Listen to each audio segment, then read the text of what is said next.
Hello and welcome back to the channel. In today's review, we're going to be taking a look at the newly released Planet X Coeus, also known of course as the Fall of Cybertron Shockwave. Now, if you are in the market for picking this figure up, he is currently available and in stock right now over at Shozi's store, and for that of course I shall include a link down in the description box below. This is actually my first time delving into the Planet X War for Cybertron video game figures, and I've got to be honest with you and say that I'm so regretful that I actually never picked up any of their previous releases, as I am so impressed by the quality of this particular Shockwave character. In my opinion, the character designs from the Fall of Cybertron and War for Cybertron video games are some of the most underappreciated designs of all time, and I'm so glad that Planet X is indeed giving the character designs the exposure that they deserve. So without further ado, let's bring Shockwave in and take a closer look at the detail. Starting off by taking a look here at the details, much like I mentioned in the opening segment of this review, I was a huge fan of the War for Cybertron video games, especially as far as the character designs were concerned,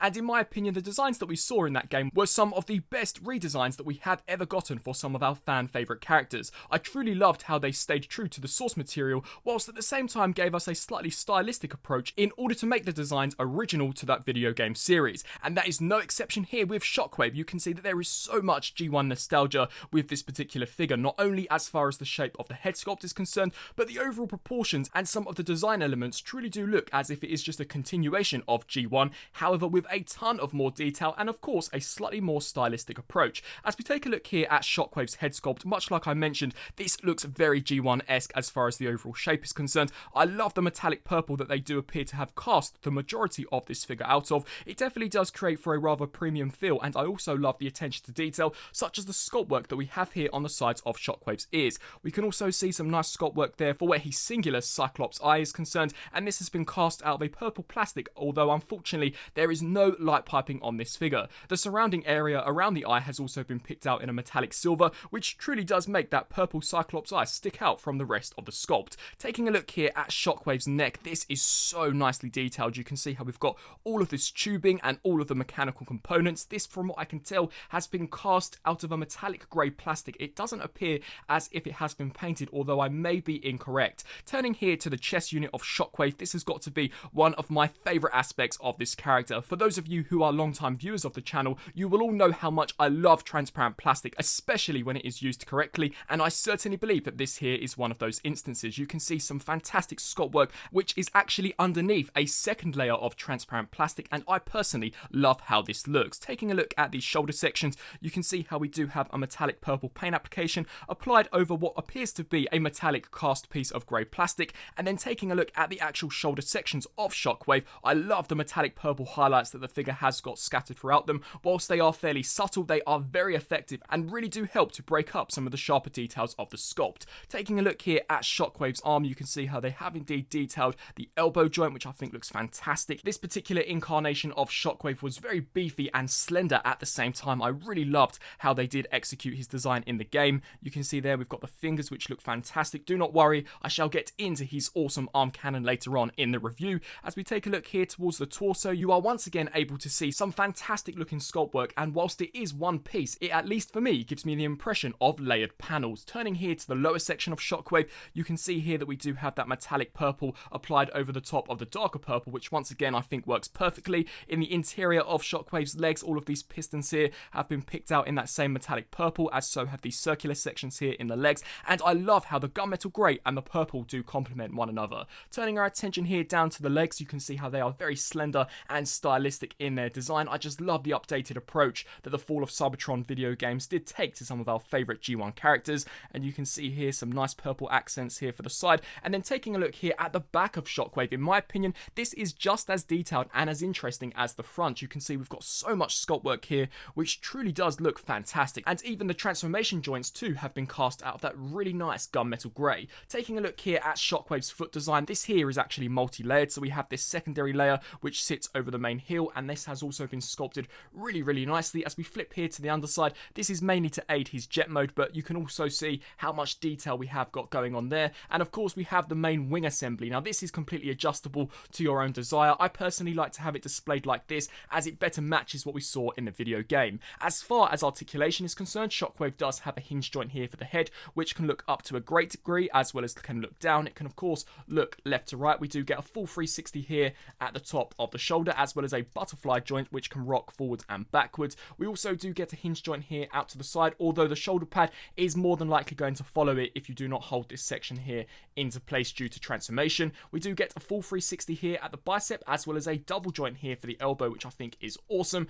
We do get a full 360 rotation here at the wrists, and due to transformation these can rock forwards and backwards. And then as we turn our attention here to the waist joint, this is by far the area which surprised me the most, as not only do we get a full 360 swivel, but if you take the upper section and actually extend this, it reveals some fantastic mechanical detail and also allows you to utilize an ab crunch, which is specifically designed here for robot mode. And we can also use a secondary joint to hinge Shockwave side to side. That is fantastic and is a great attention to detail. We can also take the legs here and kick these all the way forwards as well as all the way backwards. Very athletic as far as his articulation is concerned, as you would expect from such an elegant design. He can also do the splits to, I would say, roughly 80 degrees. We do get a double joint here at the knee which can kick past 90, and then finally taking a look here at the feet, these are on ankle rockers, so can rock side to side as well as even pivot forwards and backwards. So overall, as far as detail, paintwork and of course articulation is concerned, I am thoroughly impressed with my first ever purchase from Planet X. Now turning to accessories, despite Shockwave only coming with two, these two accessories do pose for many different display options, which I personally find to be fantastic. So to begin with, of course, we have this super awesome, very alien looking fusion cannon, and this is so nicely detailed and perfectly resembles what we saw from the video game. Once again, we've got some nice purple highlights here of this translucent plastic for the tubes. As we take a look here towards the front, we also have got some nice transparent detailing there, and you may be able to see that we do have a very G1-esque looking Shockwave blaster. Now you can decide to leave this on in order to give this weapon some more firepower, or you can actually remove this and incorporate this onto the main figure. So just to demonstrate that, you simply just want to slide the wrist off, which I must admit I'm not a huge fan of. I would much rather these actually fold in to expose a peg, as you do actually have to fold the wrists in for transformation anyway, and it leaves you with nowhere to put what is otherwise quite a small hand, which can become easily lost. But nevertheless, taking the original G1 Shockwave blaster, you can see how you can just peg that there into the arm, and that is such a nice attention to detail. This has been completely cast out of a lighter transparent purple plastic, and I personally really do like this. We also do get the larger Shockwave blaster, and of course in order to incorporate this, you are once again going to want to slide off the hand. As far as nitpicks are concerned, this is where I have a major one. So you can see how we do have a slot there as well as a tab. So of course the pin is going to peg into the slot in the center of the gun, so just align that up appropriately, and then this here is going to come over the top. And whilst this and this does actually lock the cannon into place, there is no third locking mechanism here to the back, which I definitely believe there should have been. As you can see, you can begin to pry this away and tug at it, and it will make that joint very loose and easy to fall off. Due to how weighty the blaster is as well, and as you will be manipulating the arm, I'm pretty certain there was a better way for them to actually attach this, but nevertheless you can see that once attached it definitely does look like a weapon that could demolish an entire Autobot fleet, and I really do like how this looks. You can also take this main section, as if you've played the War for Cybertron video games, you know that most of the weapons were indeed customizable, where you could swap pieces out, and that is no exception here with this figure. So you can remove this section here and create an almost triple barreled blaster. You can also take the blast effect and of course peg this here into the center. This does break into two individual components, so you could have either of these pegged into any of the ports, or you could have them as one, a cumulative blast. Just to demonstrate how that looks, we've got this almost laser rifle, which I think looks super cool. And you could also then take this section and just removing this piece, you can have this act as its own weapon, although to me I don't necessarily like the way this looks. But as mentioned, there are just so many options as far as the weapons are concerned. You can of course mix and match them. You could have this blaster on this side and vice versa, so really nice incorporation here of some accessories, and the detail especially for this larger cannon is fantastic. It's just a shame that the overall functionality, at least for me, isn't the best. Here for a quick Shockwave size comparison, we have on the left the Fall of Cybertron version and of course the Masterpiece version, and once again, much like I mentioned previously in the review, it is here that you can truly begin to appreciate how many design cues were actually taken from the G1 design and incorporated into the Fall of Cybertron character model. I love the blend of old and new, and really hope to see this kind of reimagining take place in a future Transformers Hasbro toy line. Turning to transformation, despite this figure here being third party, he's actually quite simplistic to transform from jet mode and of course to robot mode. So to begin with, we shall turn our attention here to the hands. Something which I may have failed to mention in the articulation segment is that the fingers are indeed articulated, although the reason why I did forget to mention them is because it is so difficult to actually manipulate them, to the extent where I believe that I may actually crack the pin joint. I'm not entirely sure as to whether or not that isn't isolated here on my copy, but just be cautious. I personally don't believe that it is worth the risk to try and articulate them, but please note that they are designed to actually hinge open and closed. You're going to turn your attention here to this section, open this panel out and fold the wrist in, and as mentioned when we discussed the installation of the blaster, I definitely believe there was a better way for them to actually incorporate that without removing the hand. As you can see, the hand is easily able to be concealed, and they definitely could have just attached the weapon over the top instead of having you remove the hand, which I believe may become problematic over time, as just from the few occasions that I have done it, I have already found the wrist joint to become rather loose. You're going to want to ensure that this panel is concealed. Take this section here and extend this. Of course, repeat the same process here on the opposite side, so just hinge that in, snap that there into place. We can then take the shoulder joint, disengage this here from the upper torso, and of course repeat the exact same process, so just pull that section there off. You're going to turn your attention here to the back, extend these sections just to allow for some extra clearance, hinge this entire region up, which will then allow you to take this, bring this entire section forwards. Then you're going to want to take the head and push this all the way down, just like so. This will then allow you to bring this section here forwards, but before you pull it all the way out, you're going to want to rotate this here around, and then these shoulder sections will detach and extend over the top and clip there into place, revealing once again some super nice, almost honeycomb detailing. Repeat the same process here on the opposite side, just snap that there into place. We can then take the shoulders. You can see how we do have some slots here on either sides. These are going to peg into these tabs, so just bring this here up and over and snap that there into place. Of course, come here to this side and repeat the exact same process, so just snap that there as well. We can then take these here, bring these down, and of course repeat the same process. And now we do have some tabs here and here that will indeed peg into these slots, so just hinge this around until they there do tab into place. Of course, repeat the same process. With that now done, we can bring the wings around, and we do have a slot there that this tab will peg into. So just overlap this section here, and you'll just want to tab this here into place. Of course, come here to this side and repeat the exact same process. So just bring this over the top, align this appropriately, and snap that in there securely. We can then take the wings and compress these to your so desire. I personally like to do something along the lines of this, as it just creates a little more of a streamlined design. We can then turn our attention here to the front, rotate the waist so that the front is now facing the back. We can then take a look here at the feet, and for this I recommend taking the inner section of the leg and pulling this section here forwards, which will then allow you to disengage this section and rotate this around. Once that's done, we can collapse this piece as well as collapse this section, and the toe here will come to an angle which looks something along the lines of this in order to match what we got from the video game. You will then want to hinge the legs so that we have something along the lines of this. Bring this section around, and you can see how there is a circular peg that will actually peg into this circular section on the side of the hip. Of course, there is also one here on this side, so just align this up appropriately until this here does snap there into place. Of course, come here to this side and repeat the same process. So take this section and just extend this here all the way out, ensuring that we have enough clearance to actually bring this here all the way around.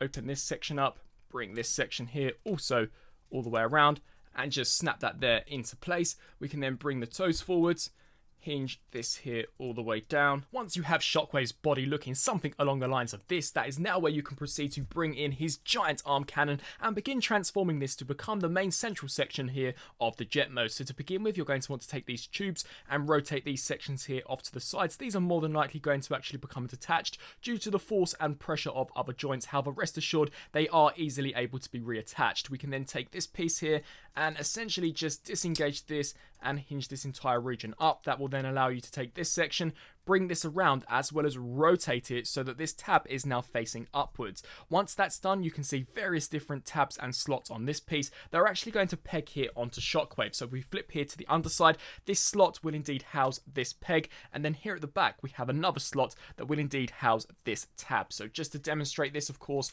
open the legs slightly. We can bring this here up and over, snap that there into place, flip around here to this side, and you can once again see how this tab will peg into that slot, so just snap that into place. I would then recommend folding out these 4 top sections here, as we're going to take these other 4 and rotate these here all the way around. Once that's done, we can then turn our attention to these tubes, and as mentioned, they are more than likely going to fall off, but their new placement will indeed be these 2 tiny circular ports that we have here. So just snap them into place, and of course repeat the same process here on the opposite side. So just rotate that around, snap that there into place, flip here to the top section of the jet. You'll then want to turn your attention here to this section, and this circular port will peg into this circular tab. So just overlap that and clip that there into place, and once that's done, it's just a matter of bringing the legs down in order to peg into these slots. So these slots here shall peg into these tabs. I've got to be honest and say that this is by far also one of the more frustrating aspects of the conversion, as everything has to be aligned up appropriately for this here to take place seamlessly. Of course, come here to this side and just snap that there into place, and on the underside we have 2 tabs here and here that these 2 slots will fold into. So just bring this over and around, clip that there into place. Of course, come here to this side and repeat the exact same process, just snapping all of that in there. And with all those steps complete, here we have Shockwave fully transformed up into his rather abstract looking spaceship mode. Now, despite the transformation being rather straightforward once you get the hang of it, there are of course some steps which still become challenging no matter how many times you convert the figure. Most noticeably would be getting the legs to actually tap into the main blaster when we are doing the final touches, but for the most part I believe the transformation is rather straightforward, and whilst the transformation is by no stretch of the imagination simplistic, I still do believe that it can be rather enjoyable to go through. Taking a look here at some of the details, of course in the video game his alternate mode did have a rather abstract looking design, although I believe that Planet X have perfectly recreated what we saw from the game, and whilst there may be some areas that I would have liked to have seen improved, I've always been one to say I would prefer the robot mode to be enhanced when given the option between the 2 modes, so I believe this here is a good enough compromise. Taking a look here at some of the details, you can once again see those fantastic purple transparent highlights that we have scattered all the way throughout the figure with that almost honeycombed effect. I really do love how this looks. Of course, we have what would be the main cockpit with Shockwave's head here more or less clearly visible, and then flipping around here to the back, this has got to be one of my favourite areas of this jet. We have this giant thruster. Now this can be completely closed in order to create this almost cylindrical component, or of course you can completely expand it in order to give you the impression that Shockwave is blasting his way through space. And of course, if we take into account the blast effects, this can definitely create for a very cool display, to the point where I believe that the blast effects actually work here better in the jet mode than they did for the robot mode. That just looks so cool. Of course, we've got some nice purple highlights here on the sides of the wings, and for the most part it is a rather abstract looking jet, although it is rather faithful to what we saw in the show, so certainly a nice enough alternate mode to complement a fantastic looking robot mode. And so some final thoughts. Overall, if you are a fan of the War for Cybertron character designs and of course Shockwave in general, then I believe this figure here will be a must have. Personally for me, for someone who has always loved what they did with the designs of the War for Cybertron video games, this figure was a must have. For those of you who have watched any of my Studio Series reviews regarding Shockwave, you guys all know that I love the character, so when this figure was announced I knew I had to add him to the collection. And as far as what I think of the figure, for the most part I believe he turned out really well. The robot mode is very accurate to what we got from the game model, of course very G1-esque, but whilst at the same time has got some new stylistic traits which for sure give this design its originality. I really love the paintwork for this figure. Whilst subtle in some places, it definitely does help to amplify the sculpt, and his articulation in robot mode is fantastic. As far as accessories are concerned, despite there only being 2, I can't think of anything else that I would want to be included, and that blaster does add for a ton of playability as well as display options. Despite me personally not being a massive fan of how it does incorporate onto the figure, it does do a good job. It's just I wish there were some design elements that were slightly altered in order to create a little more of a seamless transition from having him with his blaster and of course without. The transformation, as previously mentioned, is rather simplistic, although still does have some tricky areas which after multiple transformations can still become rather tedious to do. Most noticeably would be getting those legs to line up with the central blaster, but other than that I think this figure here turned out really nice. The jet mode, as abstract as it does look, certainly does resemble what we saw from the game, so I can't fault them on that. With all that being said, if you are in the market for picking this figure up, he is available and in stock right now over at Shozy's store, and for that of course I shall include a link down in the description box below. I would love to know down in the comment section below what you think of this figure and whether whether or not you shall be adding him to your collection. Also, be sure to let me know on what you thought of this review and whether or not you do agree with my thoughts. I thank you all for watching, and until my next review, I'll see you then. Thanks for watching.